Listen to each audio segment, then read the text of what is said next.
No mama like to see their son getting smacked up, especially not by no $2. You know what I'm saying? Now, if he was over there getting smacked up by that girl with that mental health degree, let me stop playing. Child, we gonna pray for you, Jonathan. That's all we can do. We gonna pray for Jonathan. He like them rough, I guess. Rough and tough and stuff. Crack of the hood. Bottom of the fucking barrel. Don't nobody like to see their son getting slapped up, okay? Because we all know what that little slap in the face turned to, because I'm scared to slap my man in the face. Now, I might tap him on the shoulder, but when you ain't scared to slap a man in his face, oh, you fixing to do something else. See, it's signs, it's rules and regulations to this shit.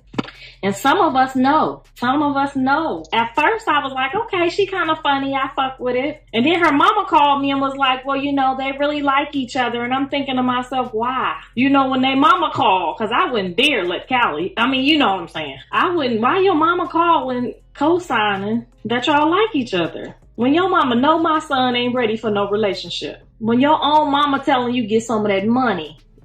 That's when it becomes a problem. When your own mama start calling me talking about, but they like each other. Like, girl, bye. You know y'all trying to get some money. But who the fuck finna send their daughter somewhere?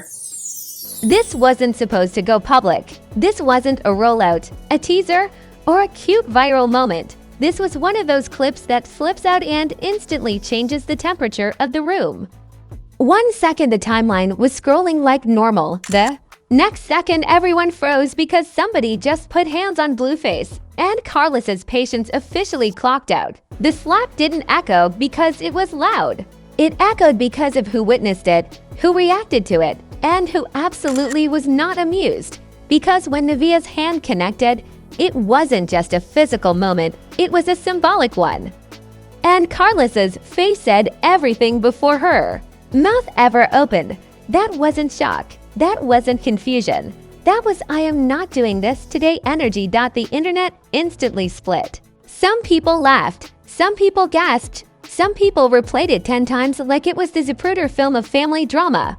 But everyone noticed the same thing. KARLISSA did not find it funny, playful, or accidental. And when a mother decides something crossed the line, history says the fallout is never quiet. This moment turned a messy situation into a full-blown spectacle. And trust me, once you understand the backstory, this makes the Kardashians look like they argue with indoor voices. The clip didn't need context to go viral. But once the background started surfacing, it stopped being funny and started feeling uncomfortable, because this wasn't just a random slap caught on camera.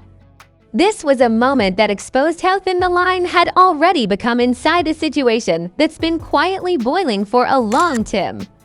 And KARLISSA saw it instantly. From the outside, some people tried to frame it as playful, just family energy, just roughhousing. But the camera didn't lie, and neither did KARLISSA's reaction.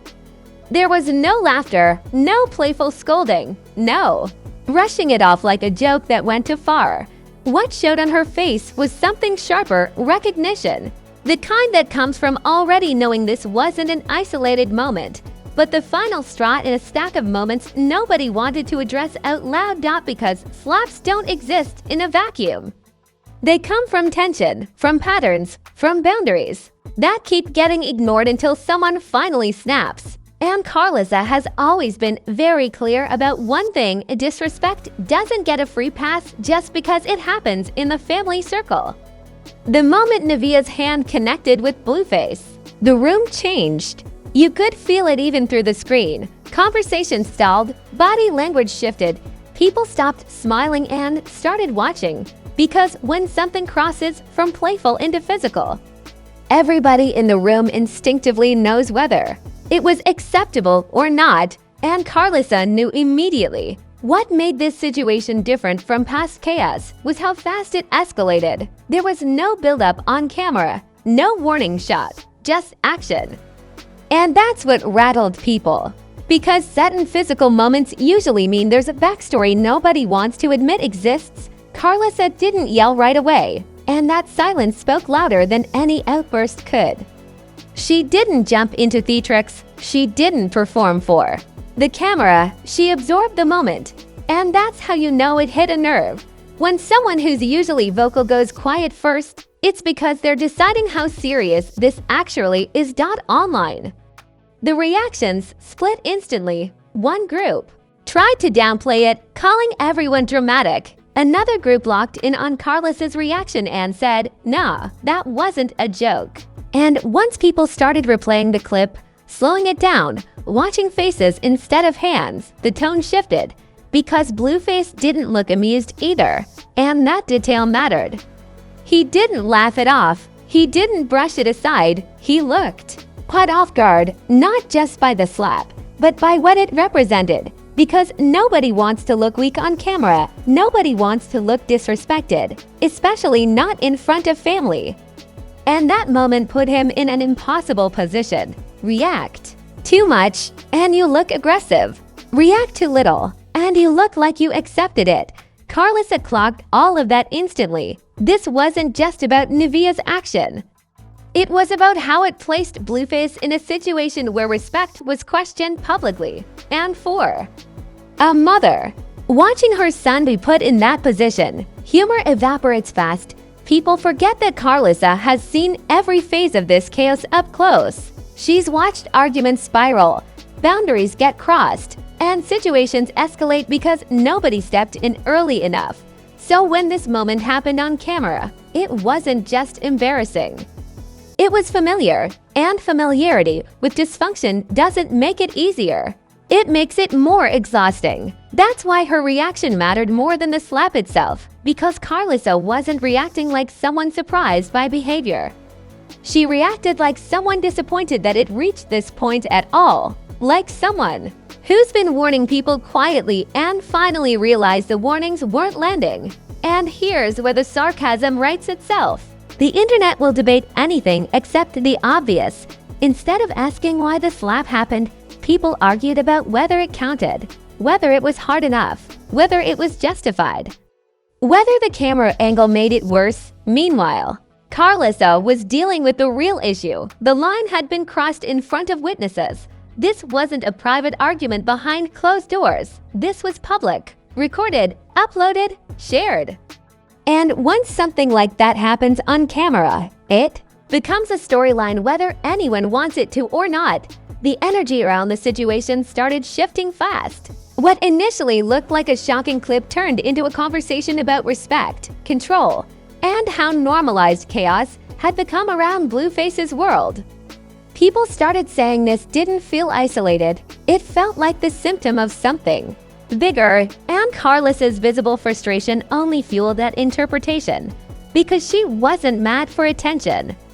She was mad because this moment made it clear that things had reached a level she wasn't comfortable watching anymore. Not as content, not as entertainment, not as that's just how they are.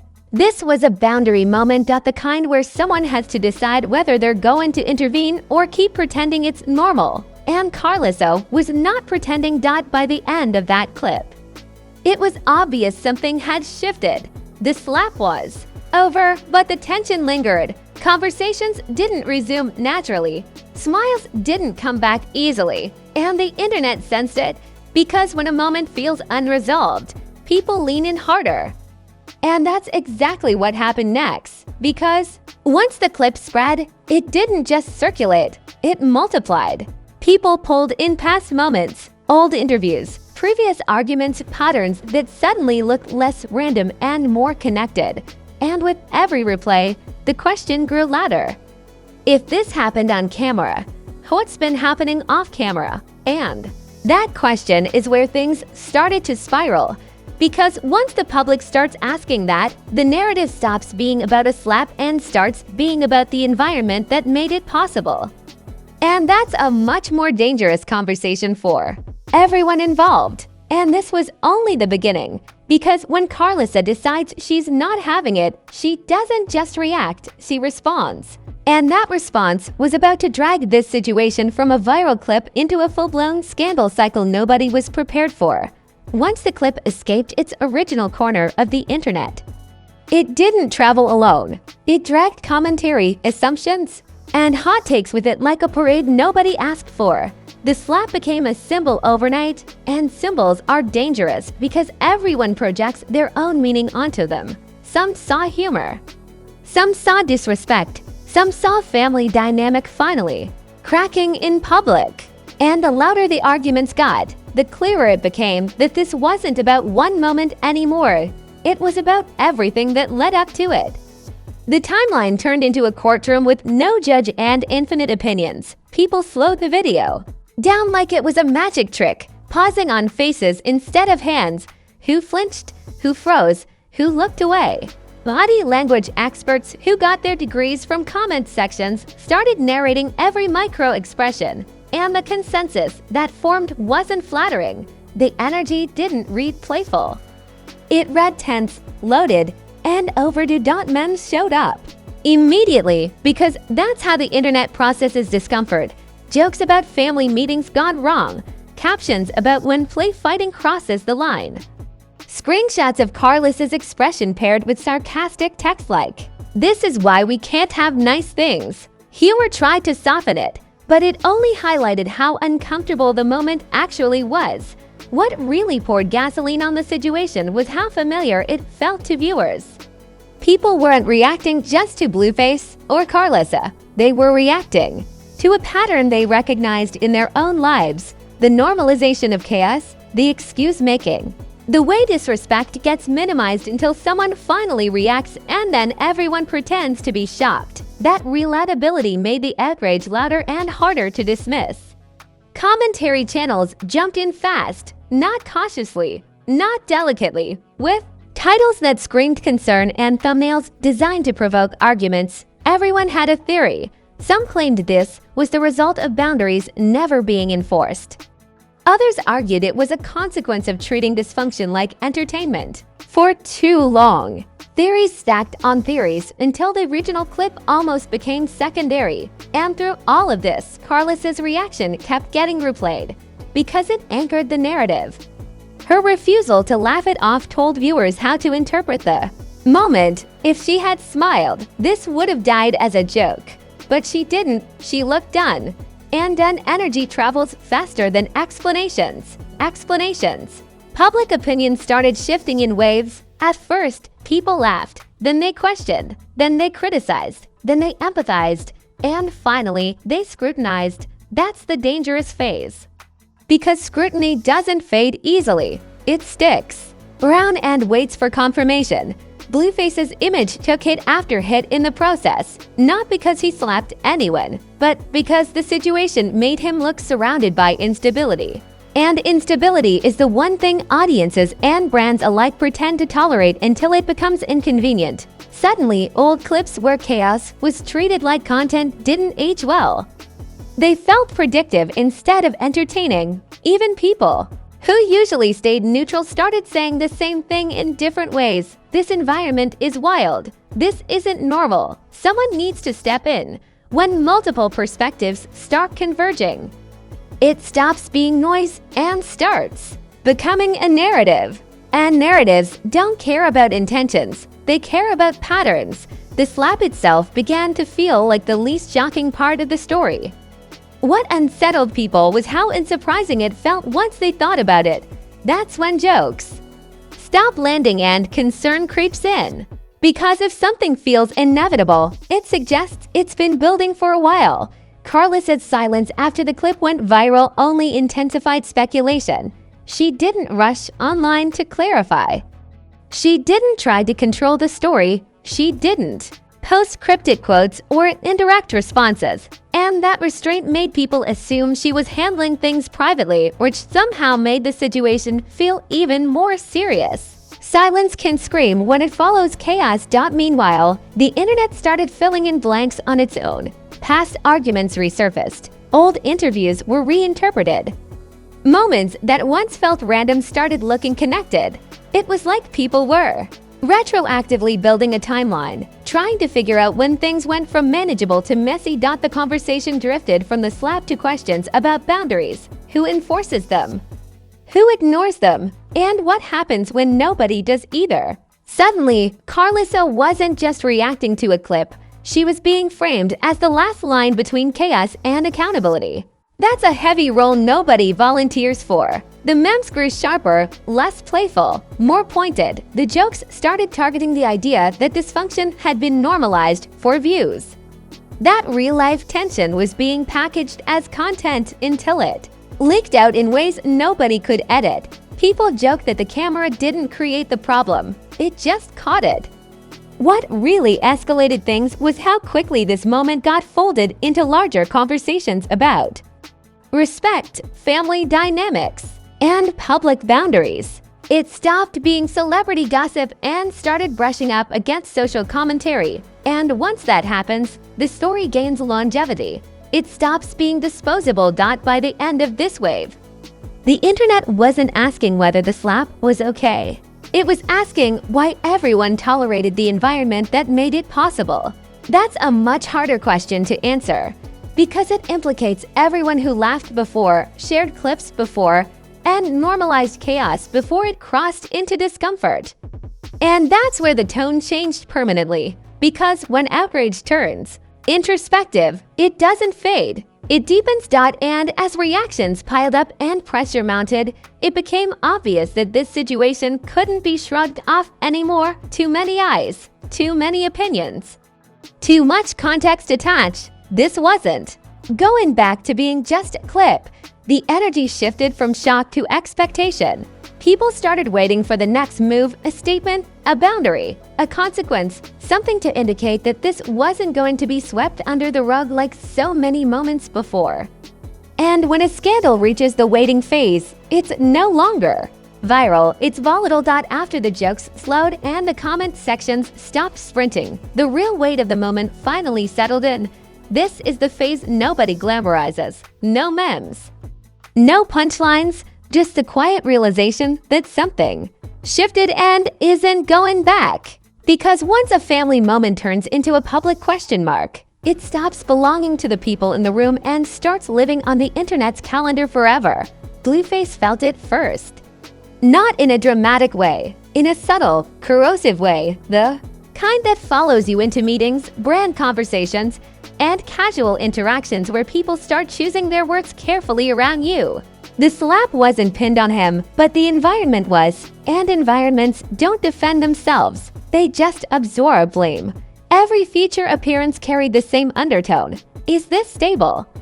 Or is it one camera angle away from another headline? That undertone is poison in the long run. You can survive controversy, you can even monetize chaos. But once the perception becomes this situation produces uncomfortable moments, the room temperature changes. Doors don't slam shut, they just stop opening as wide. And the irony is, you don't notice it right away. You notice it when the invitation's slow, when the tone shifts, when enthusiasm turns into hesitation.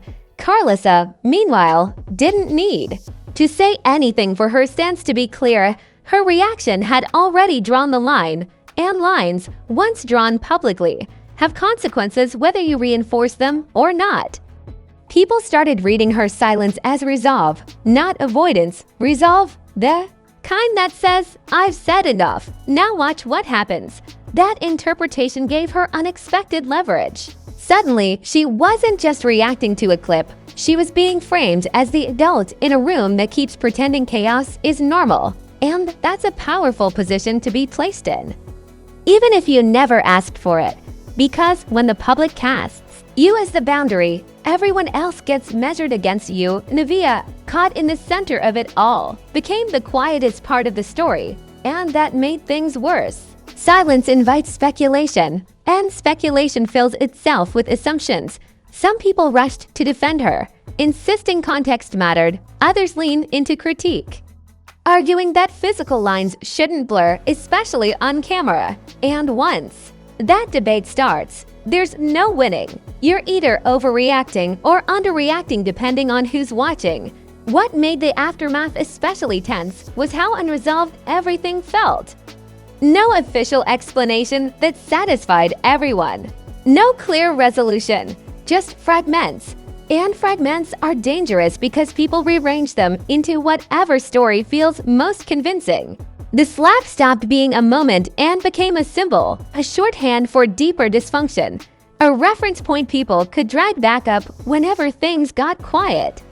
That's when the reputational damage really took hold. Not explosively, gradually.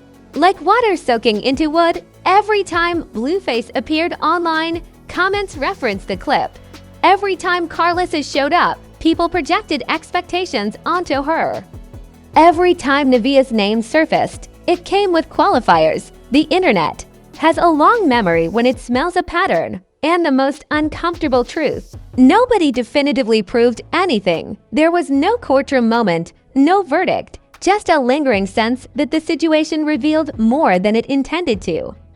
And perception doesn't need proof to harden.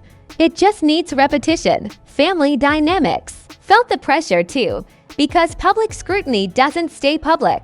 It leaks into private conversations. It changes how people speak to each other when they think they might be overheard. It introduces caution where there used to be familiarity. Suddenly, every interaction feels like it could be clipped, replayed, misread. That's not how families function. That's how reality shows functioned. And that's the danger. When real life starts resembling content, authenticity erodes.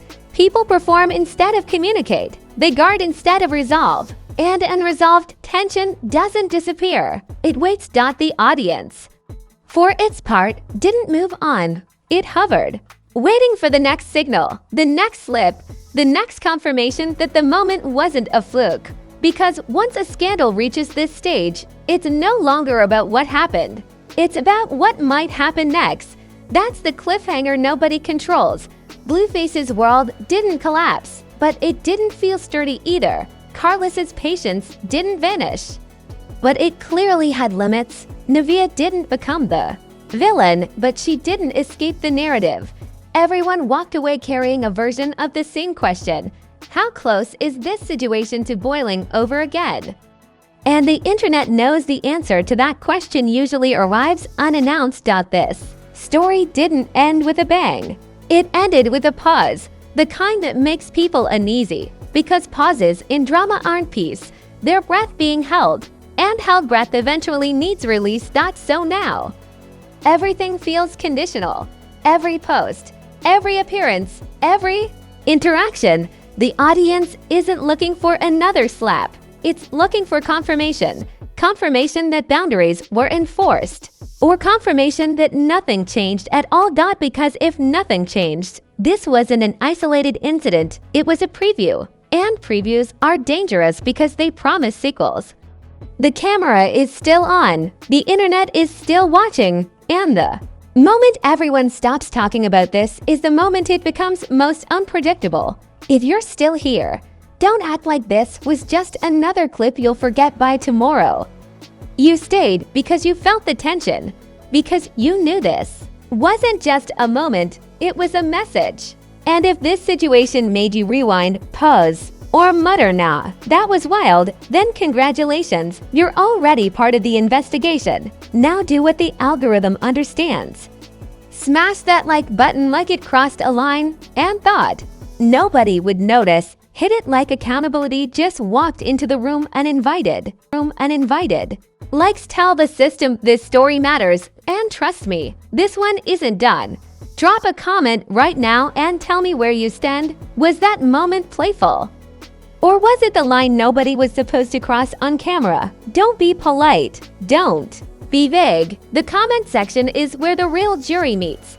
And I already know this debate isn't ending quietly. And if you're watching without subscribing, that's risky behavior. This channel doesn't do surface-level gossip. We break down the moments before the explosion, the silence after, and the patterns everyone pretends not to see. Scandals don't come with warnings, but when they hit, this is where the dots get connected. Because let's be honest, situations like this don't disappear. They resurface. They escalate. They return when everyone swore they were over it, and when that next clip drops, when the next moment confirms what people already suspect. You'll want to know exactly how we got there. God, stay sharp. Stay watching. And remember, chaos doesn't announce itself. It leaks. This is Celeb Sync. where moments turn into patterns and patterns turn into headlines.